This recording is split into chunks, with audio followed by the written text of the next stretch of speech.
बेताल ने दूसरी कहानी सुनाई। सालों पहले यमुना किनारे धर्मस्थल नाम का एक नगर हुआ करता था। वहाँ एक ब्राह्मण रहता था जिसका नाम गणपति था। उसकी एक सुंदर और गुणवान बेटी थी। जैसे ही उसकी शादी की उम्र हुई तो वो और उसका पूरा परिवार उसके लिए योग्य वर ढूंढने में लग गया। एक दिन ब्राह्मण किसी के घर पूजा करने के लिए गया और उसका बेटा भी पढ़ाई के लिए घर से बाहर चला गया। उस समय घर में ब्राह्मण की बेटी और उसकी पत्नी ही थी। उसी वक्त एक ब्राह्मण लड़का उनके घर आता है। ब्राह्मण की पत्नी उस लड़के का अच्छे से सत्कार करती है और खाना खिलाती है। लड़के का स्वभाव ब्राह्मण की पत्नी को पसंद आता है और वो उससे अपनी बेटी की शादी का वादा कर देती है। उधर ब्राह्मण गणपति जिनके घर पूजा करने गया था, वहाँ भी वो एक ब्राह्मण लड़के से मिलता है और उससे अपनी बेटी की शादी करवाने का वचन दे देता है। ब्राह्मण का बेटा जहाँ पढ़ने गया था, वो भी वहाँ एक लड़के से यही वादा कर देता है। कुछ देर बाद गणपति और उसका बेटा दोनों खुद से चुने हुए लड़के को लेकर घर पहुँचते हैं। दोनों घर में एक और ब्राह्मण लड़के को देखकर चौंक जाते हैं। अब सभी इस दुविधा में पड़ जाते हैं कि लड़की एक है और शादी का वादा तीनों ने अलग अलग लड़कों से कर दिया है। अब क्या होगा? लड़की का विवाह किससे करवाएंगे? इसी दुविधा के बीच पड़ोसी उनके घर खबर लेकर आता है कि उनकी बेटी को मोहल्ले में ही सांप न काट लिया है। भागा भागा पूरा परिवार और तीनों ब्राह्मण लड़के लड़की के पास पहुंचते हैं, लेकिन तब तक लड़की की मौत हो जाती है। यह देखकर तीनों लड़के दुखी हो जाते हैं। कुछ देर बाद लड़की का परिवार और तीनों ब्राह्मण मिलकर उसका अंतिम संस्कार करते हैं। लड़की के क्रियाकर्म के बाद एक ब्राह्मण लड़का उसकी हड्डियां अपने साथ लेकर जंगल चला जाता है। दूसरा उसकी राख को इकट्ठा करके पोटली में बांधकर उसी श्मशान घाट में झोपड़ी बनाकर रहने लगता है। तीसरा श्मशान घाट से निकलकर लड़की के गम में देश देश योगी बनकर घूमने लगता है। ऐसा होते होते कई साल गुजर गए। एक दिन अचानक योगी बनकर घूम रहा ब्राह्मण किसी तांत्रिक के घर पहुंच गया। ब्राह्मण को घर में देखकर तांत्रिक खुश हुआ और उसका सत्कार किया। तांत्रिक ने योगी से कुछ दिन अपने घर में ही रहने के लिए कहा।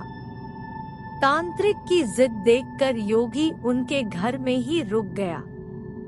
एक दिन तांत्रिक अपनी विद्या में बहुत लीन था और उसकी पत्नी सबके लिए खाना बना रही थी। उसी वक्त उनका बेटा रोने लगा और अपनी माँ को परेशान करने लगा।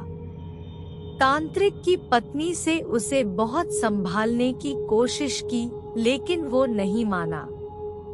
आखिर में तांत्रिक की पत्नी को इतना गुस्सा आया कि उसने अपने बच्चे की पिटाई कर दी।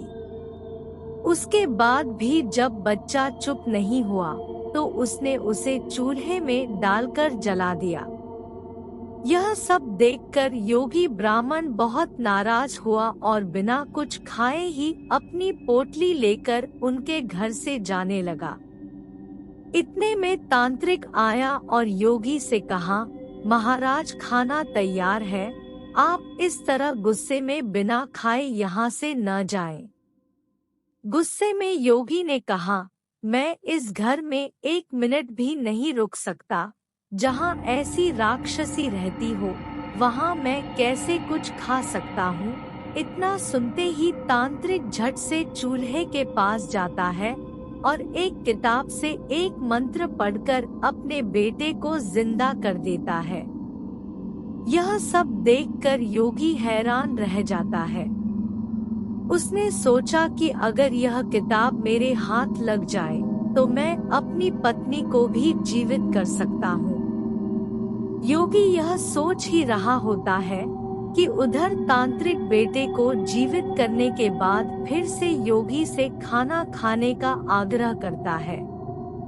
योगी खाना खाता है और वहीं रुक जाता है।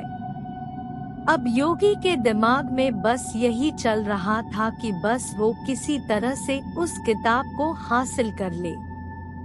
सोचते सोचते रात हो जाती है।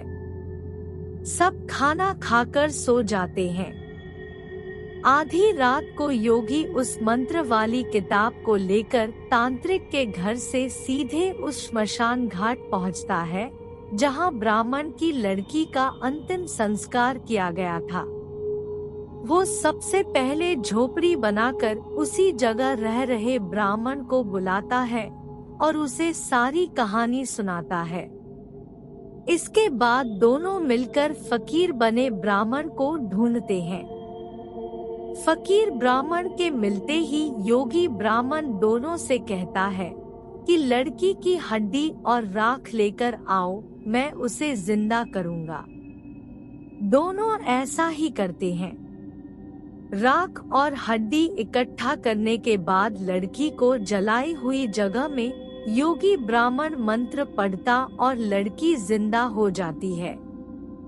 यह देख तीनों ब्राह्मण खुश हो जाते हैं। इतनी कहानी सुनाकर बेताल चुप हो जाता है। कुछ देर बाद वह राजा विक्रम से पूछता है, बताओ वह लड़की किसकी पत्नी हुई? विक्रमादित्य बेताल के दोबारा उड़ने के डर से जवाब नहीं देते। गुस्से में बेताल कहता है, देखो अगर तुम जवाब पता होते हुए भी नहीं दोगे तो मैं तुम्हारी गर्दन में काट दूंगा। जल्दी से जवाब दो। इतना सुनते ही राजा बोलते हैं, जो ब्राह्मण श्मशान में कुटिया बनाकर रह रहा था वो उसकी पत्नी हुई। बेताल पूछता है, कैसे? तब विक्रमादित्य जवाब देते हैं, जो हड्डी चुनकर फकीर बन गया वो उसका बेटा हुआ, जिसने तांत्रिक विद्या से उसे जीवित किया वो उसके पिता समान हुआ, और जो उसकी राख के साथ जीवन जी रहा था वो ही उसका पति हुआ। जवाब सुनते ही बेताल ने कहा, राजन तुमने बिल्कुल सही उत्तर दिया है, लेकिन शर्त के मुताबिक तुम्हें मुंह नहीं खोलना था, इसलिए मैं दोबारा उड़ रहा हूँ। इतना कहकर बेताल दोबारा घने जंगल के किसी पेड़ में जाकर लटक जाता है और राजा विक्रम उसे पकड़ने के लिए उसके पीछे भागने लगते हैं। कहानी से सीख। चतुराई और बुद्धि से बड़ी समस्या को हल किया जा सकता है।